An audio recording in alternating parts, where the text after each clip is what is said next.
Hi, this is the Profanity Gnome, and I'm here to tell you that if you're under 13 years old, fuck off this video! Get the fuck off YouTube! Get your mama to get your dad's cock out of her ears and actually be a parent! This is for adults only! And for everybody else, enjoy the video. And don't forget to like and subscribe and comment below what you think, you fuck buckets. To stand out among the crowd, even if I gotta shout out loud, till mine is the only face that you see. Gonna stand out till you notice me.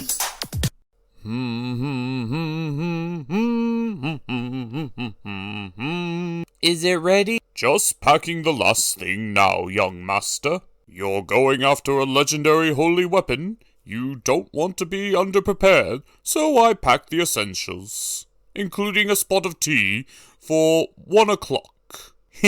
This is the secrets of Castle McDuck. The episode begins on the road. Scrooge is taking the kids once again on another perilous adventure, being all serious and secretive. But Dewey and Webby are also busy planning their own adventures, as we're finally picking up once again on the DUCK situation. That kind of fell off the map for a while, didn't it? But we also get word that even now, Webby nor Dewey have actually told the other two that they're looking up on DUCK. They bring that up, so I'm guessing that's going to be a conflict. So anyway, they arrive at a spooky castle, where Scrooge informs them that they have to face his greatest threat ever to date. Mom and Dad. Scrooge's parents. Wait, hold up. Yeah. Scrooge isn't exactly a spring chicken. How the hell are his parents still alive? Well, I think they say something about ancient druidic magic. Maybe? Well, they say it in the episode. Scrooge bought ancient rune stones of the druids in order to rebuild Castle McDuck, the old home of their clan. But he bought discount rune stones because he's Scrooge, and granted immortality to both of his parents.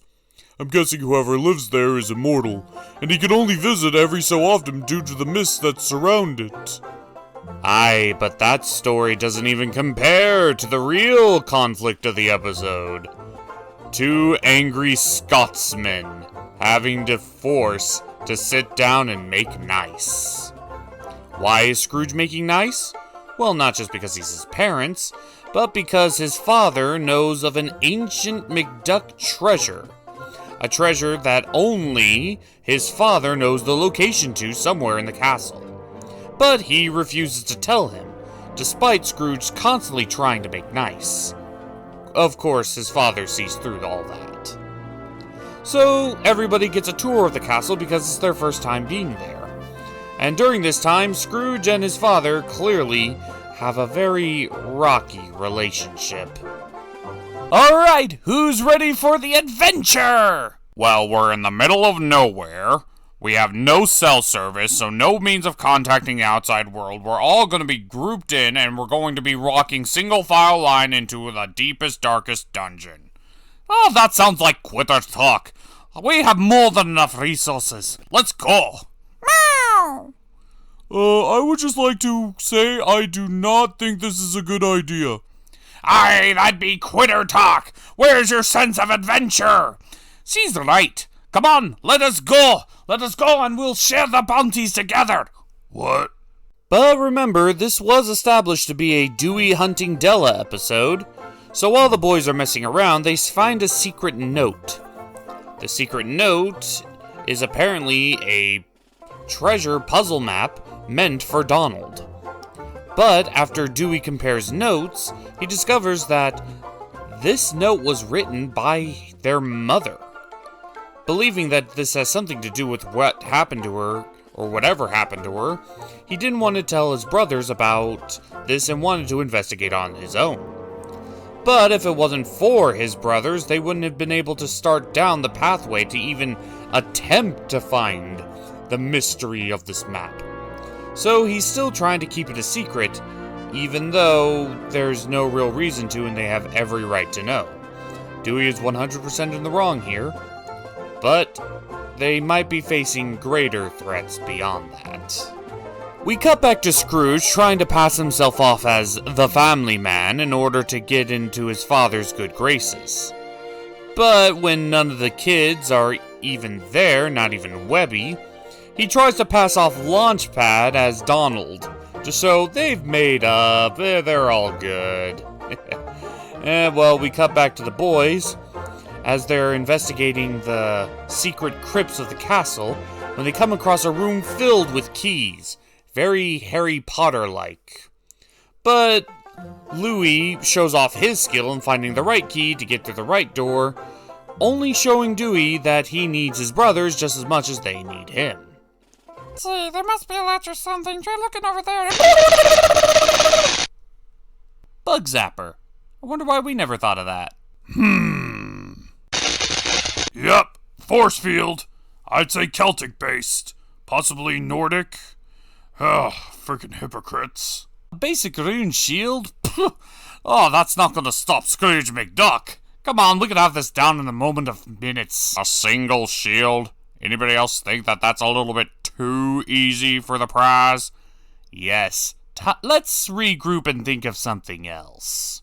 Well, peace talks about the treasure eventually start breaking down as Scrooge is trying to put on a front to get his dad's guards down, but he is just being too much of an angry Scotsman, and thus in turn makes Scrooge an angry Scotsman. And they end up in a worse position than what they were in before. Scrooge has had it, and asks Webby for advice, only taking his own advice, saying he's motherfucking Scrooge McDuck. He doesn't need anyone telling him where a treasure is. He's the greatest adventurer of his time, and other people's times. He's the best adventurer of your time, and his time, and her time. He can find the treasure on his own. Well, we cut back to the boys as they enter into the catacombs. More specifically, Donald Duck's catacomb. This is getting dark. Very dark. But inside, we see a bag with Della's name written on it. But unfortunately, Dewey's the only one who notices this and tries to hide it. But soon they themselves have to hide, because they're being approached by a hellhound. Well, I don't think it's a hellhound, but I don't know what it's called, so I'm calling it a hellhound. The boys try to plan to use the stuff inside of the bag as sort of a burning torch to try and get the dog to back off, but that's when Dewey finally lets it slip that this stuff belonged to their mother. And thus, the truth is revealed. Well, while we cut back to Scrooge as he's doing his own bit of investigation, he gets cut off by his father, who's one step ahead of him. And by Scotsman pride dictates, they still do not get along, but Scrooge isn't going to let him stop him anymore from trying to find the McDuck clan treasure. We cut back to the hellhound as he's trying to break down the door, while Huey and Dewey are in the middle of confrontation. Huey calls him out for being Dewey, and yeah, he points out a lot of things that do make sense. He only kept the secret from them because he wanted to feel special, that he wanted to be superior, which is something totally Dewey, but Dewey tries to make an argument that no matter what time he would have said he was searching on information about their mother, it wouldn't have been the right time. But Huey, of course, doesn't believe him. Why would he believe him? He's been lying to both of them this whole time. And as much as Huey is justified in his anger, my real sympathies go to Louie. The talker has nothing to say to his brother. The talker! Yeah, he is definitely not okay. But unfortunately, they lost any amount of time to worry about that, as the hellhound broke in, and the boys, well, they were separated. Louie and Huey going off in one direction, and Dewey being chased by the hellhound. Well, that'll take care of the immediate shield problem, but now we have to lift the door. Hey, Muscles, how about you come over here and... Hey, where'd they go? Where'd your friends go? Ah, don't worry about it. The gents have never been particularly good at staying at one place for long periods of time. They're probably trying to find another way in. If this map is correct, then I would say the point of origin would be right here. Alright, you heard the man. Gent, trail time.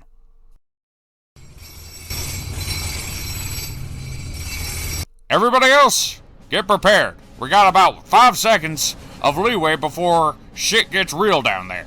I've faced the armies of heaven before, and let me tell you, they're tough, they're resilient, but they are mostly offensive based. However, no super forms, no giant size, no symbiotes, no nothing. If we escalate, they'll escalate harder. We gotta hit them hard, hit them fast. Our objective is to get the treasure and get out, not to fight heaven. Well, we cut back to Scrooge as he's trying to search for the treasure, and his father, well, being his dad, and both of them being Scotsmen. Yeah, they are definitely not really getting along here, as Scrooge tries to do it his own way, while his father, well, nitpicks everything he does.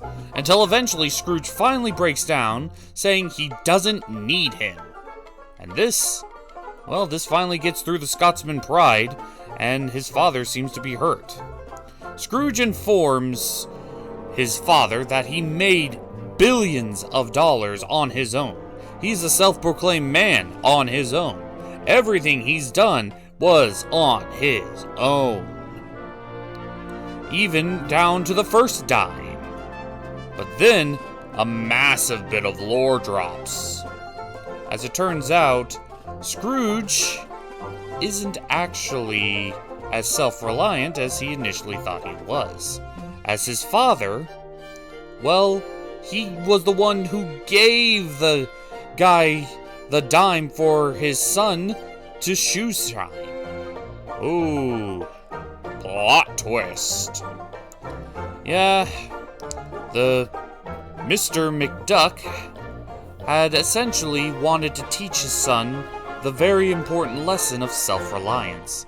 Because they grew up poor, they couldn't afford the things that he wanted, what he wanted to give his son. So he wanted to teach him the most important lesson in life. But he learned it too well. And Scrooge essentially broke off from the rest of the family to pursue his fortune.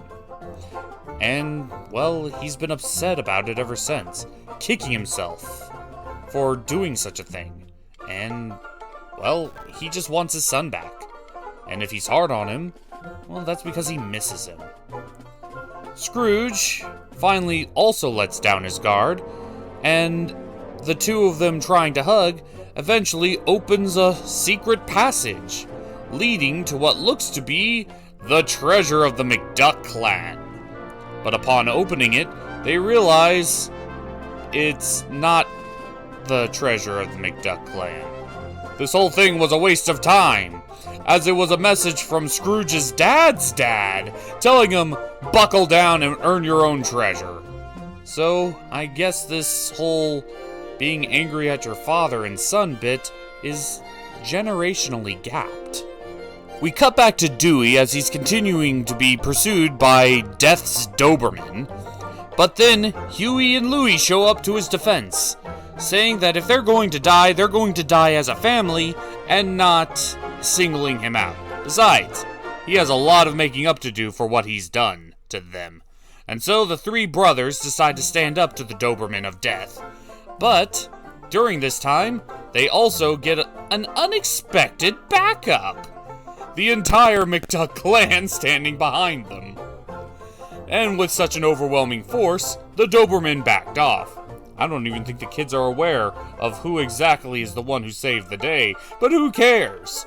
The McDuck clan stands together. And just as a side note for all the people who read the comic books of DuckTales, there is a lot of familiar faces for you to point out in the comment section. Well, the boys eventually find what exactly their mother left for Donald in his own tomb, only to discover that it was actually his hat. Like the original Donald hat. And they had a pretty good laugh on it because their mom essentially pranked their uncle. But as they continue, Dewey lets him know about the notes that he found, and with Huey's help, they not only discover more information on what they bargained for, but they actually figured out what the Spear of Selene actually looks like, as well as particular dates. Huge developments are in the work now that Huey and Louie are part of Team Finding Della. By the way, he also told them about Webby knowing. It's clear that nothing is going to stop these kids now. So the episode ends with everybody packing up, Scrooge at least attempting to mend the bridges between his parents and himself, and, wow, right, I forgot, Webby was in this episode. Yeah, the entire episode, she had the one long running gag of having so much McDuck clan heritage being poured into her all at once that she really didn't find out anything new about everything, as she was still processing it. And as she leaves, well, you know the rest. And that was the secrets of Castle McDuck. Huge lore drops this episode. Not only do Huey and Dewey and Louie all finally get on the same page as far as Della Duck, but we also get some secrets about Scrooge's lore and backstory. Not only seeing his parents, but seeing his castle, seeing some of his history, hearing about the secret treasure, and possibly the biggest retcon / lore drop of Scrooge's own backstory of the dime. It's family money! Who'd knew? Oh, I love this episode with Scrooge and his dad, but it also was great with Huey, Dewey, and Louie. Though I didn't expect the situation of them finding out about Dewey's research of their mom to go any other way. Of course they were going to be upset, and they have every right to be. Huey showing some of that anger and bravado that he's not known for, and Louie not knowing the words to say when he's such a smooth talker. Yeah, it really affected them both. And even though I do think they forgave Dewey a little bit too fast, it needed a quick resolution if family sticks together no matter what. And it was nice to see all those cameo faces from all the other McDuck clan, showing that, yeah, these three boys, they're definitely McDucks. If they're not fighting each other, they're fighting a common foe, even if the foe is protecting their own home. Oh yeah, I love this episode. It's kind of sad that Webby was just the butt of one long joke, but it did have at least a reasonable payoff. But I would have so much rather had a lot more conversation between her and Grandma McDuck. Oh well. I guess wait till next time. Until then, we're the Cartoon Gentlemen, the organizers of chaos. See you next time. Alright, the shield's coming back. If we're opening the door, we gotta do it now. I'm a McDuck. We'd never shy away from danger. Alright. Of course it had to be you. Ashes to ashes, dust to dust. We are nothing but dust, and to dust we shall return. Amen. Alexander Anderson. Jesus is the only king for you. He's the only king